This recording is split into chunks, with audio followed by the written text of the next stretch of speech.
బుల్బుల్ కథలకు స్వాగతం. కథ పేరు ఎలుక పిండ్లి. అవ్వా, పిల్లి ఎలుక ఎందుకు శత్రువులుగా ఉంటాయి? వాటి మధ్య స్నేహం అసలు కుదరదా? అడిగారు పిల్లలు. కుదరదు పిల్లలు, మీకు పిల్లిని నమ్మి మోసపోయిన చిట్టెలుక కథ చెప్తాను వినండి అంటూ కథ మొదలుపెట్టింది అవ్వ. ఒక ఊర్లో ఒక చిట్టెలుక ఉండేది. ఒకరోజు అది తన ఇంటిని శుభ్రం చేసుకునేటప్పుడు దానికి ఒక రూపాయి పిల్ల దొరికింది. ఆ పిల్లను చూసి మురిసిపోయింది ఎలక. దీంతో ఏం కొనుక్కోవచ్చు? సరే, జడలకు వేసుకుని రిబ్బను కొంటాను అని అనుకుంది. రిబ్బన్లు అమ్మే కుందేలు ఇంటికి పోయి మంచి ఎర్రటి రిబ్బను కొనుక్కుంది. ఒకరోజు తన దగ్గర ఉన్న దుస్తుల్లో మంచి జత చూసి వేసుకుంది.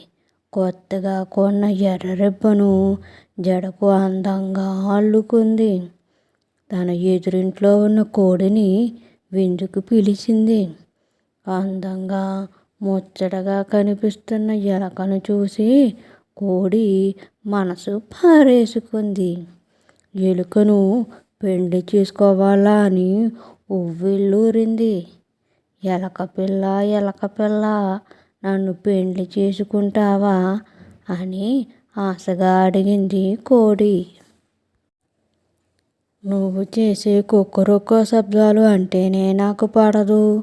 ఇంకా నేను ఎట్లా పెళ్లి చేసుకోవాలా చెప్పు? చేసుకోను అని ఖచ్చితంగా చెప్పేసింది ఎలుక. ఆ రోజు సాయంకాలం కిటికీ దగ్గర కూర్చొని వీధిలో పోతున్న బాతును, గాడిదను చూసింది ఎలుక. అదే సమయంలో అవి కూడా దీన్ని చూశాయి. ముద్దుగా కనిపిస్తున్న ఎలకను చూసి మాలో ఎవరినో ఒకరిని పెళ్లి చేసుకుంటావా అని అడిగాయి. ముందు మీ గొంతుల్ని వినాలి, ఆ తర్వాతనే అసలు సంగతి ఎలుక బదులిచ్చింది. దాంతో బాతు అరవడం, గాడిద ఓండ్రు పెట్టడం మొదలుపెట్టాయి. పాపం ఎలుక భయంతో బక్క చచ్చిపోయింది. వినలేక చెవులు మూసుకుంది. వాటిని బయటికి తరిమేసింది. వాకిట్లో నిరుత్సాహంగా కూలబడింది. అప్పుడే వీధిలో పోతున్న కుక్క ఎలుక ముందు ప్రత్యక్షమైంది. చిట్టెలుక, చిట్టెలుక, నువ్వు చాలా అందంగా ఉన్నావు. నన్ను పెళ్లి చేసుకుంటావా? తోక ఊపుకుంటూ మురిగింది. ఎంత భయంకరమైన గొంతు ఉన్న నిన్ను ఎట్లా పెళ్లి చేసుకుంటాను? దయచేసి వెళ్ళిపో, గట్టిగా అరిచింది ఎలుక. మరుసటి రోజు బెల్లం కొనడానికి అంగడికి బయలుదేరింది. దారిలో పిల్లి కలిసింది. సొగసైన చిట్టెలుక, నన్ను పెళ్లి చేసుకుంటావా?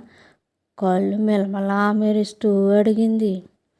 పిల్లి మెత్తటి తీయటి గొంతు, దాని ఒంటి రంగు, కళ్ళు చూసి ఎలుక మైమరచి సరే అని పెళ్లికి ఒప్పుకుంది. పెళ్లి బాగా అట్టహాసంగా జరిగింది. చిట్టెలుక చాలా సంతోషపడింది. పెళ్లి అయిన రోజు సాయంకాలం పిల్లికి బాగా ఆకలి వేసింది. ఆకలి తీర్చుకోవడానికి ఏమీ దొరకక ఎదురుగా ఉన్న ఎలక మీదకు దూకింది.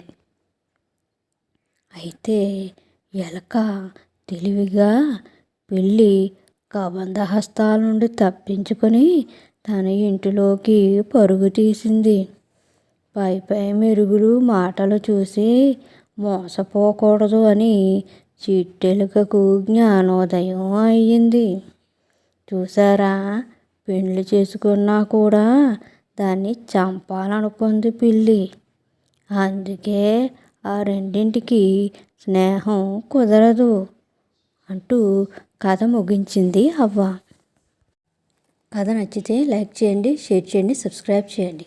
Thank you so much.